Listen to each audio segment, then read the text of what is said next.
A type of generator will only function if a particular switch is working. The generator has a main switch A and a backup switch B.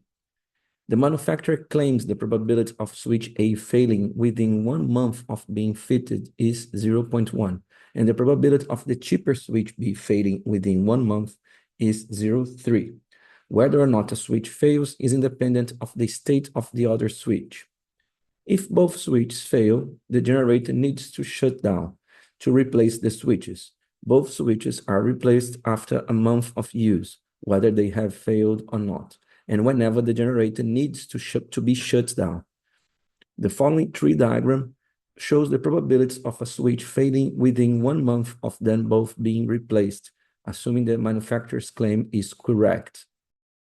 Letter A, write down the values of A, B, C.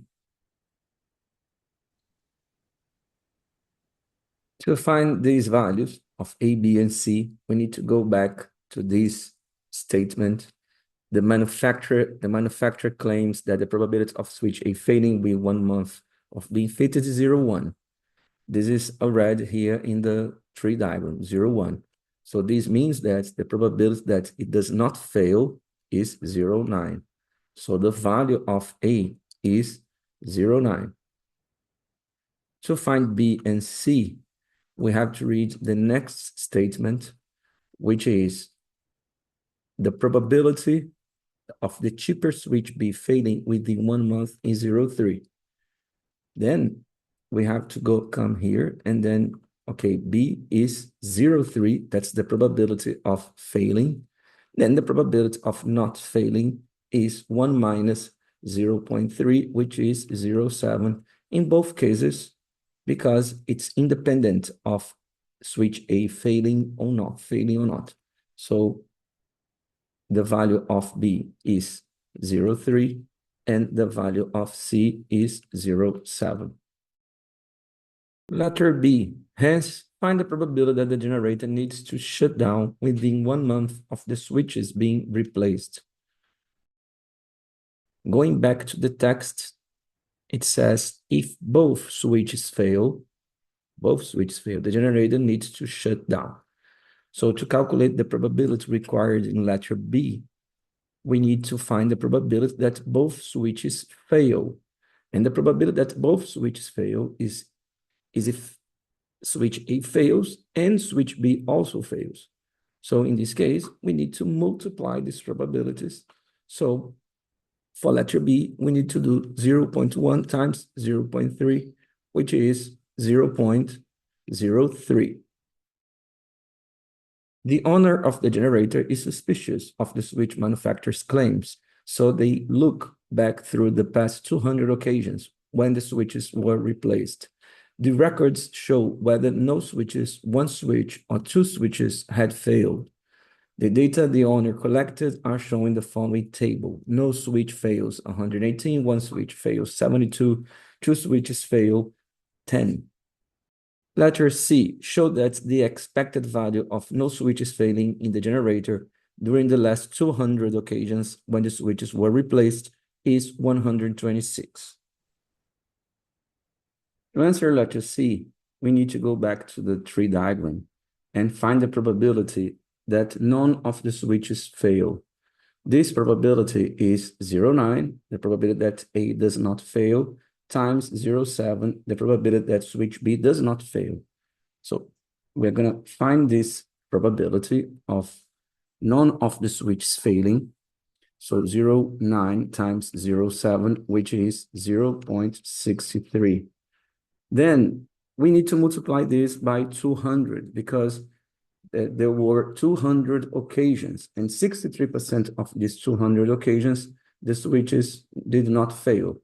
So we do 0.63 times 200, which is exactly equal to 126. Letter D, perform a chi-squared goodness of fit test at the 5% significance level to test whether the manufacturer's claims are correct using the following hypothesis. H0, the manufacturer's claims are correct. H1, the manufacturer's claims are not both correct.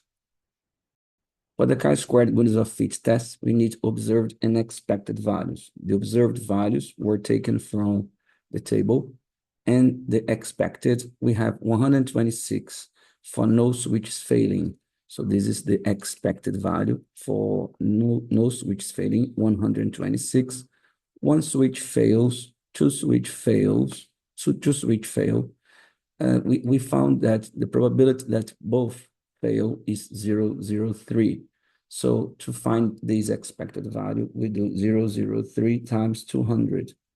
And this is equal to 6. So the expected value for two switches fail is 6. To find the middle one, we can just add these two values, 126 and 6, which is 132, and then take away from 200, and this is 68. 68 is the expected value for one switch fail. We could also calculate the probability that one switch fails by multiplying 0.1 times 0.7 plus 0.9 times 0.3. This would give 0.34. 0.34 times 200 would give 68. Now, after having both observed and expected values, we can go to the calculator to find p-value. Then we insert observed in list 1, 118, 72, and 6, not 6, 10, 126, 68, 6. Then we go to statistics, and then tests, and then goodness of fit test, chi-squared goodness of fit test. Observed, list 1, expected, list 2, degrees of freedom 2. We have in this case 2 categories. So the number of degrees of freedom is 3 minus 1, which is equal to 2. So we change this to 2, and then we calculate, and that's the p-value. The p-value is 0.182. 0.182. To get this same p-value in Castle calculator, we would have to write 118, 72, 10, 126, 68, 6. Then it would go to test, chi-squared, goodness of fit test, degrees of freedom 2, then p-value 0.182. Then we would go to add lists. So 118. What are the values again? 118, 72, 10.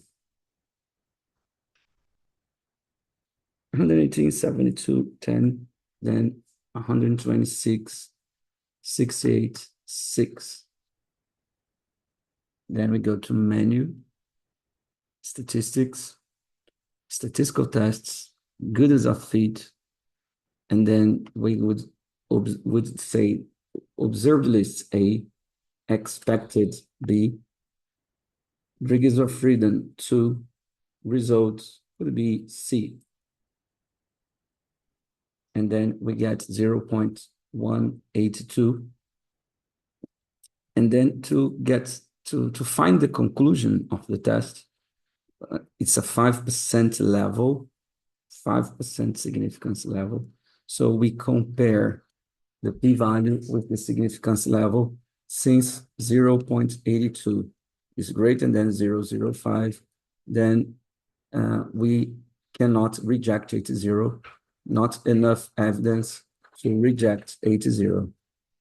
Then we could say that not enough evidence to reject the null hypothesis.